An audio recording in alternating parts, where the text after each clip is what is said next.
दिशा classes से जुड़े हुए आरपीएससी के सभी एस्पिरेंट को दिशा क्लासेस की तरफ से हमारा नमस्कार।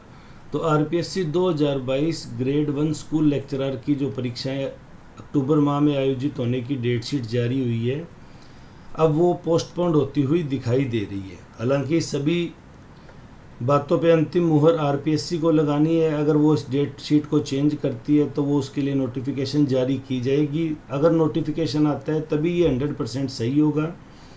उससे पहले आप अपनी तैयारी करते रहें, लेकिन हमारे पास जो जानकारी प्राप्त होती है हम वो आपसे शेयर करते रहते हैं। ये वीडियो आप दिशा क्लासेज पे देख रहे हैं। अगर आप चैनल पे नए हैं तो चैनल को सब्सक्राइब जरूर करें, बेल आइकन जरूर दबाएं ताकि आगामी वीडियो का नोटिफिकेशन है वो सबसे पहले आपको मिल सके। 2 वर्ष की आयु सीमा बढ़ने के आसार क्यों बढ़ रहे हैं? राजस्थान सरकार ने जब 2 वर्ष की आयु सीमा कोविड बेनिफिट के रूप में दी थी, तो कोविड बेनिफिट का जो इफेक्ट है वो तो स्कूल लेक्चरर वैकेंसी पे भी समान रूप से पड़ा था। सभी को पता है 2 वर्ष तक कोई भर्ती परीक्षा नहीं हो पाई थी, इससे काफ़ी बच्चे ओवरेज हो गए थे। इस वजह से ये इफेक्ट इस पर भी परिलक्षित हो रहा है। इसलिए सरकार चाहती है कि कोई भी वर्ग है वो अछूता ना रहे इस लाभ को उठाने से। दूसरा, 2024 राजस्थान का चुनावी वर्ष है, जो आगामी वर्ष है। ये अंतिम भर्ती है स्कूल लेक्चरर की, जो अशोक गहलोत जी के कार्यकाल में पूरी होगी।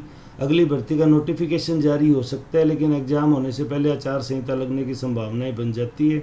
सामान्यतः एक भर्ती परीक्षा है वो 6 से 10 माह परीक्षा पूरा होने में ले लेती है, तो इसलिए ये अशोक गहलोत जी के कार्यकाल की आखिरी भर्ती है।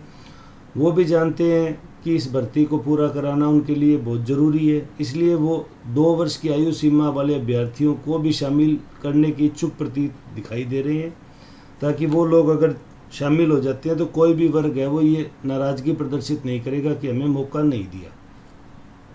यहाँ कुछ अभ्यर्थी कमेंट सेक्शन में कुछ लोगों के नाम लिख रहे हैं कि वो लीडर बन रहे हैं।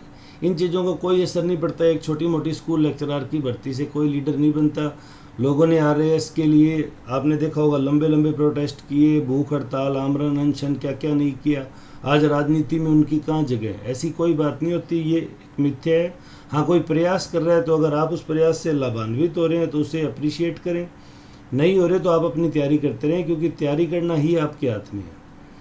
दूसरा जो सबसे बड़ा सवाल उठ रहा था, हालांकि इसका ऑफिशियल सोर्स तो अभी तक भी कोई नहीं मिल रहा, लेकिन कितने अभ्यर्थियों को आयु सीमा बढ़ने से लाभ प्राप्त होने की संभावना है।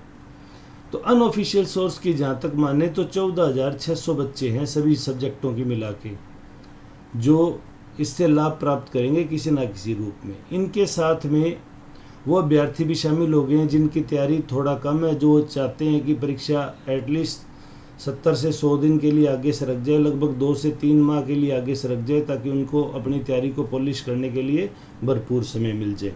तो ये एक बड़ी संख्या अभ्यर्थियों की अभी ये चाहने लगी है कि ये परीक्षा आगे हो जाए, ताकि लाभ है वो समान रूप से प्राप्त हो सके। आज इस संदर्भ में जो स्पोर्ट्स के स्टूडेंट्स हैं, जो स्पोर्ट्स के अभ्यर्थी हैं, वो अशोक चांदना जी से भी मिलने जा रहे हैं। हालांकि एक वर्ग ऐसा भी है जो सचिन पायलट जी से भी मिलने जा रहा है। तो ये सभी लोग मुख्यमंत्री जी से भी लगातार मिलने का प्रयास कर रहे हैं।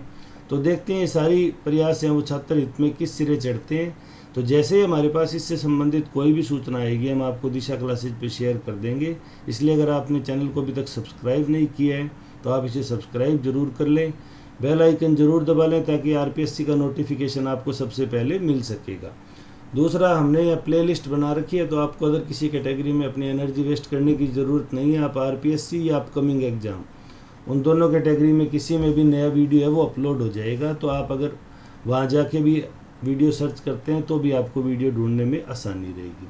तो फिर सबसे बड़ी बात आती है, जब ये लाभ देना था सरकार को, तो ये परीक्षा तिथि की सूचना क्यों जारी हुई, क्यों डेट शीट जारी की आरपीएससी ने? तो देखो, आरपीएससी एक ऑटोनोमस बॉडी है। आरपीएससी की एक प्रक्रिया है, जिस प्रक्रिया में सबसे पहले एडवर्टाइजमेंट जारी करना, उसके साथ सिलेबस जारी करना, एग्ज़ाम फिल करने की एक डेट निर्धारित करना, वहाँ तक फॉर्म फिल करना, उसके बाद में एग्ज़ाम कंडक्ट कराना। तो आरपीएससी ने अपनी प्रक्रिया को फॉलो किया है। आरपीएससी सरकार से ये नहीं पूछ सकती कि हम परीक्षा आयोजित करना चाहते हैं, आप किसी और को लाभ देना चाहते हो या नहीं देना चाहते। हाँ, लेकिन सरकार है वो आरपीएससी को निर्देशित कर सकती है, आरपीएससी को मार्गदर्शित कर सकती है कि सरकार ने एक जनहित का फैसला लिया है जिसमें काफ़ी बड़ा वर्ग लाभान्वित होने वाला है, और ड्यू टू ये कोविड है, इसलिए सेंसेशनल भी है, थोड़ा संवेदनशील इशू भी है। तो सरकार आरपीएससी को अगर कहती है कि भाई आप परीक्षा की तिथि एक्सटेंड करके एक बार कुछ समय के लिए फॉर्म रीओपन कीजिए, ताकि जिन जिन को भी 2 ईयर का एज बेनिफिट मिल रहा है वो इसमें शामिल हो सके। तो डेफिनेटली आरपीएससी सरकार से कुछ हद तक जुड़ी हुई है। सरकार के से जो कार्मिक विभाग से जो भर्तियां प्राप्त होती है, आरपीएससी जनरली उन्हीं भर्तियों का एग्जाम करवाती है, या डिपार्टमेंटल प्रमोशंस के कुछ इंटरव्यू वगैरह हैं उनको कंडक्ट करती है। तो यानी सरकार से इनडायरेक्ट वे से काफ़ी हद तक आरपीएससी जुड़ी हुई है। तो अगर सरकार आरपीएससी को इस तरह का निर्देशित करती है तो हमारा मानना है कि डेफिनेटली इस तरह के मामले में आरपीएससी पॉजिटिव एटीट्यूड रखेगी और वो अभ्यर्थियों को शामिल करेगी। और अगर अभ्यर्थी शामिल होते हैं तो मैंने आपको जैसे बता रखा है, कम से कम 15 दिन के लिए फॉर्म रीओपन होने की संभावना है। 15 दिन के लिए फॉर्म रीओपन होंगे और 60 डेज हैं वो एटलीस्ट आपको प्रिपरेशन के लिए मिलेंगे। यानी कुल मिला के 2.5 से 3 महीने आपको डेफिनेटली आगे मिलने वाले हैं अगर आप तैयारी कर रहे हैं तो। लेकिन आप अपनी तैयारी को किसी भी रूप में कमज़ोर ना करें, क्योंकि अगर ये 2 से 3 महीने का समय नए अभ्यर्थियों को मिल रहा है तो डेफिनेटली इस भर्ती में जो अभी तक बहुत अच्छी तैयारी करके बैठे हैं उनको भी ये 2 से 3 महीने का समय समान रूप से मिल रहा है। तो कंपटीशन का स्तर बहुत हाई रहने की संभावना है। दूसरा, ये ओल्ड पेंशन स्कीम की रिक्रूटमेंट है। तो जो न्यू पेंशन स्कीम में अदर स्टेटों में भी लोग लगे हुए थे, एनपीएस के एम्प्लॉयज लगे हुए थे, वो भी राजस्थान आके ओल्ड पेंशन स्कीम के साथ ट्राई करना चाहते हैं कि ताकि उनको भी रिटायरमेंट के बाद ओल्ड पेंशन स्कीम के बेनिफिट मिल सके। सरकार के लिए भी काफ़ी प्रेस्टिजियस है। कुछ बच्चों ने कहा था सर दूसरी रिक्रूटमेंट निकाल के आरपीएससी उनमें 2 साल की छूट दे देगी उनको। ऐसा नहीं हो सकता, क्योंकि 2023 में आप मान के चलिए बहुत कम एग्ज़ाम होंगे, जो होंगे वो जून से पहले मार्च तक कंप्लीट कराने की कोशिश की जाएगी। अब इसमें अगला सवाल बनता है ऐसा क्यों होगा। तो मैं आपको बता दूं, सरकार के लिए चुनाव है वो एक बहुत ही महत्वपूर्ण इवेंट होता है। सरकार के लिए सबसे बड़ा इवेंट चुनाव कराना ही होता है। भगवान ना करे अगर कोई ऐसी स्थिति जनरेट होती है कि 2023 में जो एग्ज़ाम कंडक्ट हो रहा है उसका पेपर लीक हो गया, तो जो पूरा इलेक्शन मूवमेंट है वो पेपर लीक के इर्द गिर्द चला जाएगा कि सरकार भर्ती कराने में असफल रही है। क्योंकि आरपीएससी में हमने देखा रीट वगैरह के एग्ज़ाम को लेके भी सरकार पे बड़ी उंगलियां उठी और बड़ा राजनीतिक मामला गरमाया था। तो सरकार चाहती है कि जो कुछ भी हो वो इतने समय पहले हो जाए कि वो चुनावी प्रक्रिया में या चुनावी सरकार के जो मैनिफेस्टो है उसको प्रभावित ना करे। अदरवाइज विपक्षी दल है डेफिनेटली वो इस मुद्दे को उठाएंगे कि कोई भर्ती परीक्षा हुई थी वो लीक होगी, तो सरकार 1% भी रिस्क नहीं लेगी और नहीं लेना भी चाहिए। ये एक छात्र हित के अलावा एक सामान्य बात है कि आप सरकार के लिए प्रयास कर रहे हैं तो आपको चुनाव लड़ना है और चुनाव के लिए जो मोस्ट फेवरेबल कंडीशंस हैं आपको वो फॉलो करनी ही चाहिए। तो इसलिए मैं इस चीज़ से सहमत नहीं हूँ कि नई रिक्रूटमेंट आएगी तो आपका एग्ज़ाम होगा।